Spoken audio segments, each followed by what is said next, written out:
사도신경하심으로 우리의 신앙을 고백하겠습니다. 전능하사 천지를 만드신 하나님 아버지를 내가 믿사오며 그 외아들 우리 주 예수 그리스도를 믿사오니 이는 성령으로 잉태하사 동정녀 마리아에게 나시고 본디오 빌라도에게 고난을 받으사 십자가에 못 박혀 죽으시고 장사한 지 사흘 만에 죽은 자 가운데서 다시 살아나시며 하늘 오르사 전능하신 하나님 우편에 앉아 계시다가 죄로서 산자와 죽은 자를 심판하러 오시리라. 성령을 믿사오며 거룩한 공예와 성도가 서로 교통하는 것과 죄를 사하여 주시는 것과 몸이 다시 사는 것과 영원히 사는 것을 믿사옵나이다. 아멘. 찬송가 362장입니다. 먼저 가사를 저와 함께 읽겠습니다. 362장입니다. 주여 복을 주시기를 마른 땅에 비 내려 풍성하게 함과 같이 은혜 내려 주소서. 내게도 은혜 내려 주소서. 나의 마음 주를 떠나 죄에 빠져 갈 때에 은혜로우신 아버지여 나를 잡아 주소서.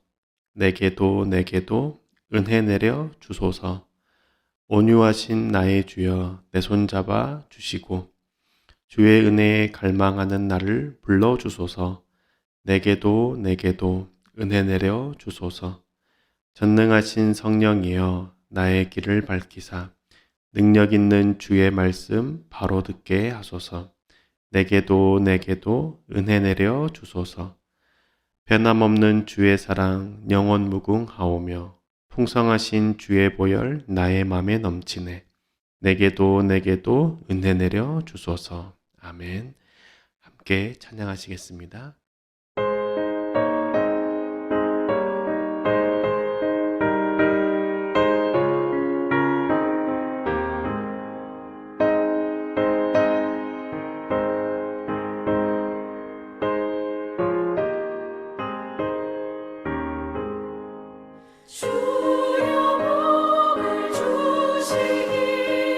마른 땅에 비 내려 풍성한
오늘 우리에게 주시는 하나님의 말씀은 레위기 17장 1절에서 9절까지의 말씀입니다. 함께 합독하시겠습니다. 여호와께서 모세에게 말씀하여 이르시되 아론과 그의 아들들과 이스라엘의 모든 자손에게 말하여 그들에게 이르기를 여호와의 명령이 이러하시다 하라. 이스라엘 집의 모든 사람이 소나 어린 양이나 염소를 진영 안에서 잡든지 진영 밖에서 잡든지 먼저 회막문으로 끌고 가서 여호와의 성막 앞에서 여호와께 예물로 드리지 아니하는 자는 피 흘린 자로 여길 것이라. 그가 피를 흘렸은즉 자기 백성 중에서 끊어지리라. 그런즉 이스라엘 자손이 들에서 잡던 그들의 제물을 회막문 여호와께로 끌고 가서 제사장에게 주어 화목제로 여호와께 드려야 할 것이요. 제사장은 그 피를 회막문 여호와의 제단에 뿌리고 그 기름을 불살라 여호와께 향기로운 냄새가 되게 할 것이라. 그들은 전에 음란하게 섬기던 순념소에게 다시 제사하지 말 것이니라. 이는 그들이 대대로 지킬 영원한 규례니라. 너는 또 그들에게 이르라. 이스라엘 집 사람이나 혹은 그들 중에 거류하는 거류민이 번제나 제물을 드리되 회막문으로 가져다가 여호와께 드리지 아니하면 그는 백성 중에서 끊어지리라. 아멘. 말씀과 기도를 사모하는 마음으로 온라인으로 예배를 드리시는 모든 분들을 주님의 이름으로 축복합니다. 우리가 무엇인가를 하려고 할 때 꼭 그렇게까지 해야 하나라는 생각이 들 때 우리는 그것을 하기 싫어지는 마음이 듭니다. 효율적이지 않고 생산적이지 않는 것 같은데 명령하기 때문에 하라고 말하기 때문에 해야 한다면 하기 싫어질 때가 있는 것이죠. 꼭 그렇게 해야 하나라는 마음이 드는 겁니다. 오늘 우리가 살펴보는 말씀 또한 이스라엘 백성들이 하나님의 계명을 들을 때 그렇게까지 해야 하나라는 말씀이었을 겁니다. 이스라엘 백성이 가축을 죽이기 위해서는 반드시 회막문으로 가지고 와서 죽여야 한다라고 하나님께서 말씀하셨기 때문입니다. 만약에 회막에서 가축을 죽이지 않는 자는 하나님의 백성에서 끊어지게 된다라는 엄단의 경고를 내리시기 때문에 그 말씀을 듣는 이스라엘 백성들의 마음 가운데 의아함이 들 수 있었을 것 같습니다. 레위기 17장 3절에서 4절의 말씀입니다. 이스라엘 집의 모든 사람이 소나 어린 양이나 염소를 진영 안에서 잡든지 진영 밖에서 잡든지 먼저 회막문으로 끌고 가서 여호와의 성막 앞에서 여호와께 예물로 드리지 아니하는 자는 피 흘린 자로 여길 것이라. 그가 피를 흘렸은즉 자기 백성 중에서 끊어지리라. 아멘. 3절과 4절에 보면 이스라엘 집의 모든 사람이 소나 어린 양이나 염소를 진영 안에서 잡든지 진영 밖에서 잡든지 가장 먼저 회막문 앞으로 가져와서 죽여야 된다라고 말씀하셨죠. 모든 가축을 죽일 때 반드시 하나님의 성막으로 가지고 와서 그곳에서 죽여야 한다라고 말씀합니다.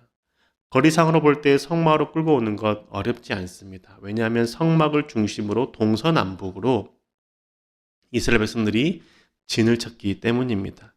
하지만 모든 백성이 가축을 잡을 때 한 곳에서만 가축을 잡아야 한다라면 많은 사람들이 모여 있기 때문에 그 가축을 잡기 위해서 기다려야 하는 시간들이 길었을 겁니다.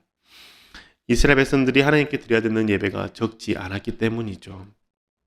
매일 드리는 번제, 죄를 지었을 때 드려야 하는 속죄제, 감사와 소원을 할 때 드려야 되는 화목제, 이웃에게 피해를 주거나 성물의 기물을 피해를 입혔을 때 드려야 하는 속건제 등 다양한 예배를 하나님께 드려야 했습니다. 많은 사람들이 다양한 예배를 드려야 되기 때문에 가축을 잡는 그곳은 언제나 붐볐습니다.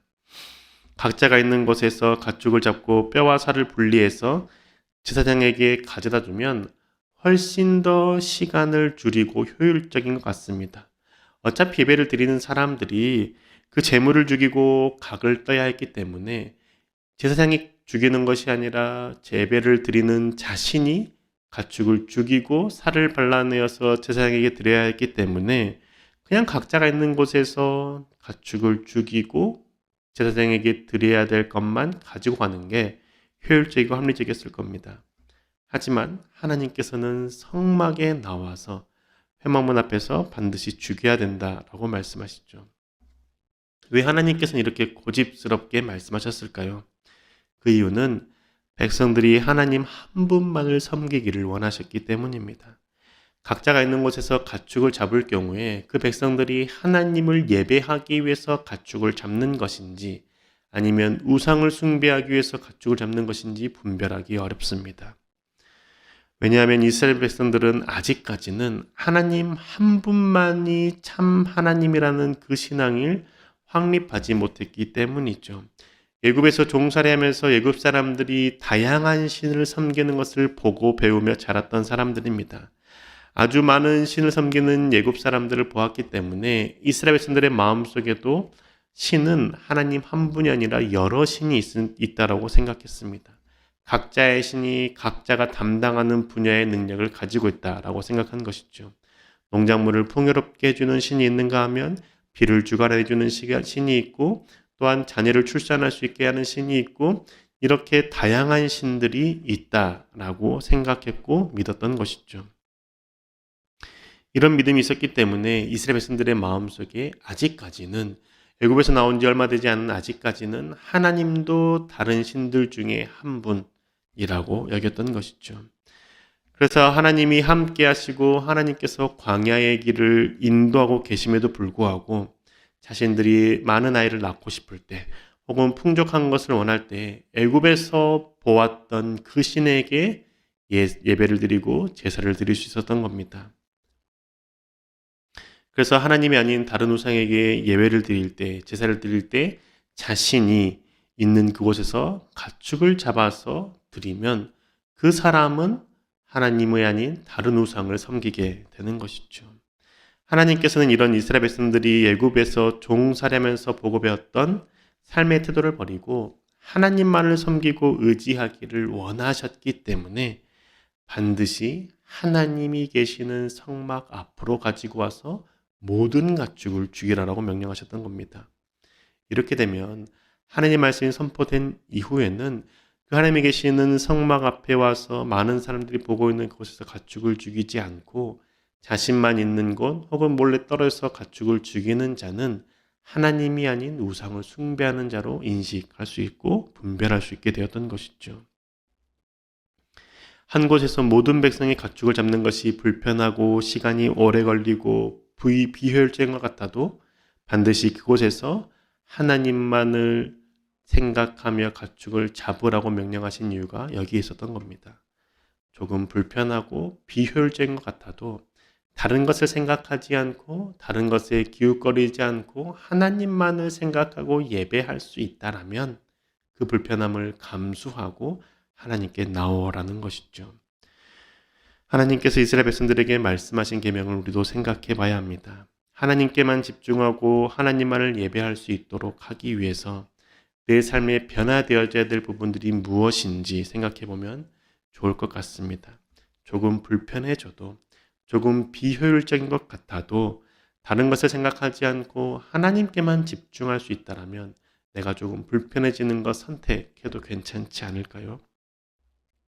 예를 들면 온라인 예배를 드릴 때 하나님께 집중하기 어렵다라면 온전히 예배 가운데 머물기 어렵다라면 고집스럽게 대면 예배를 생각하고 대면 예배를 드리기 위해서 교회에 나오는 것도 하나의 방법이라고 생각합니다. 혹은 영상 예배를 드릴 때에 반드시 정해놓은 장소에서만 예배 드리는 것도 좋을 것 같습니다. 예를 들면 TV로 영상 예배를 드린다면 소파에 앉아서 예배를 드리는 것이 아니라 굳이 불편하지만 다른 의자를 가지고 와서 TV 앞에 놓고 그곳에 앉아서 예배 드리는 것도 하나의 방법인 것이죠. 이렇게까지 해야 하나? 좀 불편한데 꼭 그래야 되나라는 생각이 들 수 있지만 하나님만을 생각할 수 있고 하나님께만 집중할 수 있다라면 이렇게 하는 것도 필요하다라고 저는 생각합니다. 우리의 몸과 마음은 자꾸 편하고 쉬운 것을 원하고 선택합니다. 편하고 쉬운 것을 쫓다 보면 어느샌가 하나님께 집중하지 못하고 하나님이 아닌 다른 것에 빠져 있는 내 자신을 발견하게 되는 것이죠. 조금 불편하고 귀찮아지면 그곳에 가지 않는 나 자신을 발견하게 되는 겁니다. 그렇기 때문에 불편하고 귀찮게 여겨지더라도 그곳을 통해서 하나님께만 집중할 수 있고 하나님만을 바라볼 수 있고 예배할 수 있다라면 그것을 선택하는 것 필요하다라고 생각합니다. 하나님께 집중하며 예배를 드리기 위해서 좀 귀찮은 상황에 나를 밀어넣는 것뿐만 아니라 하나님이 아닌 다른 것을 의지하지 않기 위한 노력도 우리는 해야 하죠. 하나님께서 성막에서만 가축을 잡도록 하신 궁극적인 목표는 아까 말씀드렸듯이 다른 우상을 섬기지 않도록 하기 위해서입니다. 하나님만을 섬기고 하나님만을 의지하게 하시고자 성막에 와서 가축을 잡으라고 말씀하셨습니다. 그래서 이렇게 말씀하신 이후에 우상을 숭배하지 말라고 다시 한번 말씀하셨죠. 레위기 17장 7절의 말씀입니다. 그들은 전에 음란하게 섬기던 순념소에게 다시 제사하지 말 것이니라. 이는 그들이 대대로 지킬 영원한 규례니라. 아멘. 하나님은 백성들이 자신의 편한 곳에서 가축을 잡아서 하나님께 예배드리지 않고 우상에게 예배할 것을 아셨습니다. 그래서 하나님께서는 그 다른 우상을 섬기지 말라라고 다시 한 번 더 콕 집어서 말씀해 주시는 것이죠.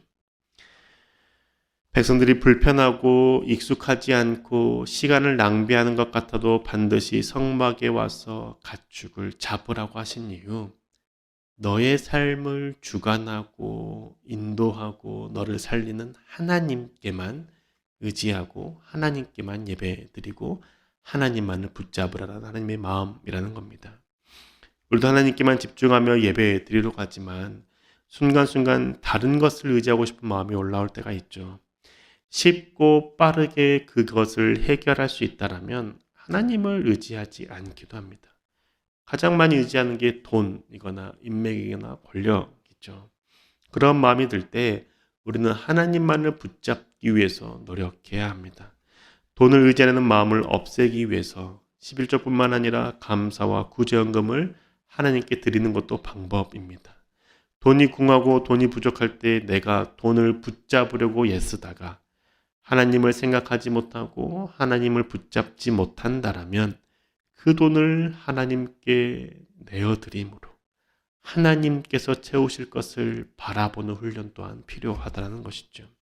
그리고 또 하루를 보내면서 하나님을 한 번도 생각하지 않고 하나님을 의식하지 않는다면 일정한 시간과 장소를 따로 정해서 하나님을 생각하고 하나님을 묵상하는 것도 방법입니다.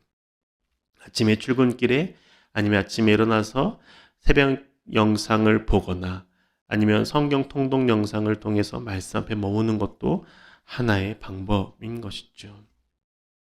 그러한 습관을 들이기 위해서 노력하는 것 저는 필요하다라고 봅니다. 하나님을 잊지 않기 위해서 하나님을 생각하며 하나님만을 의지하기를 원하는 그 마음으로 시간과 장소를 따로 떼어내는 훈련, 우리에게 반드시 필요한 훈련인 것이죠. 그러한 습관을 만들어야 됩니다. 꼭 그렇게까지 해야만 믿음 생활하는 것인가? 라는 생각이 들 수 있지만 그렇게 함으로 하나님을 의지할 수 있고 하나님만을 생각할 수 있다면 그렇게 하는 것이 맞다라는 것이죠. 하나님을 믿는 믿음은 실용성과 효율성을 바탕에 두는 것이 아니라 조금 불편하고 어리석게 보여도 하나님과의 관계가 끊어지지 않고 하나님만을 바라보는 것에 있다는 겁니다. 사랑하는 예담교회 교우 여러분, 우리 실용적이고 합리적인 것만을 생각하는 마음 내려놓읍시다. 편하고 익숙한 상황에서만 하나님을 예배하려고 한다면 그 믿음은 하나님을 기쁘시게 하는 예배가 아니라 내가 편한 예배, 나를 위한 예배를 드리는 것이죠. 나는 불편해도 하나님께 기쁨이 되는 예배, 실용적이지 않고 합리적이지 않은 것 같아도 하나님께 더 나아갈 수 있는 예배, 그 예배를 드릴 수 있도록 우리의 마음과 생각과 몸을 하나님 앞에 굴복시킵시다. 그리고 그 훈련들을 해 나갑시다. 그뿐만 아니라 하나님이 아닌 다른 것을 통해서 내 삶의 어려움과 문제를 해결하려고 했던 그 모든 것들 하나님 앞에 내려놓읍시다. 모든 문제보다 크신 하나님입니다. 그리고 나의 삶을 언제나 선하게 이끄시는 하나님이십니다. 그 하나님을 신뢰함으로 그 하나님만을 붙잡고 살아가는 저와 여러분 되시기를 주님 이름으로 축복합니다. 함께 기도하겠습니다. 사랑해 주님, 우리 가운데 함께 하시는 그 은혜에 감사를 드립니다. 하나님, 우리의 몸과 마음은 언제나 편한 것, 그리고 내 시간을 아끼는 것에만 집중하고 있음을 보게 됩니다. 하나님께 집중해야 되고 하나님을 더 깊이 만나기를 소망해야 하는데 예배를 드리는 것도 하나의 해야 할 과제처럼 여겼던 우리의 연약함, 우리의 믿음 없음 주님 긍휼히 여겨 주시옵소서.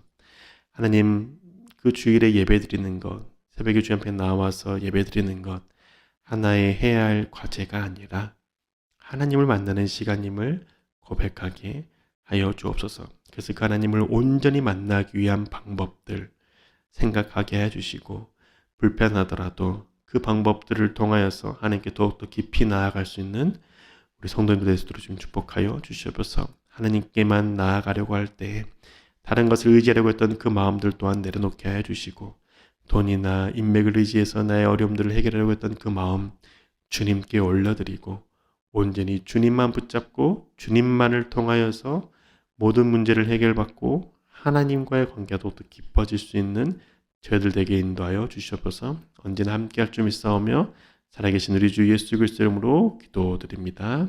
아멘. 하늘에 계신 우리 아버지여, 이름이 거룩히 여김을 받으시오며 나라가 임하시오며 뜻이 하늘에서 이루어진 것 같이 땅에서도 이루어지이다. 오늘 우리에게 일용할 양식을 주옵시고 우리가 우리에게 죄 지은 자를 사하여 준 것 같이 우리 죄를 사하여 주시옵고 우리를 시험에 들게 하지 마시옵고 다만 악에서 구하시옵소서. 대개 나라와 권세와 영광이 아버지께 영원히 있사옵나이다. 아멘.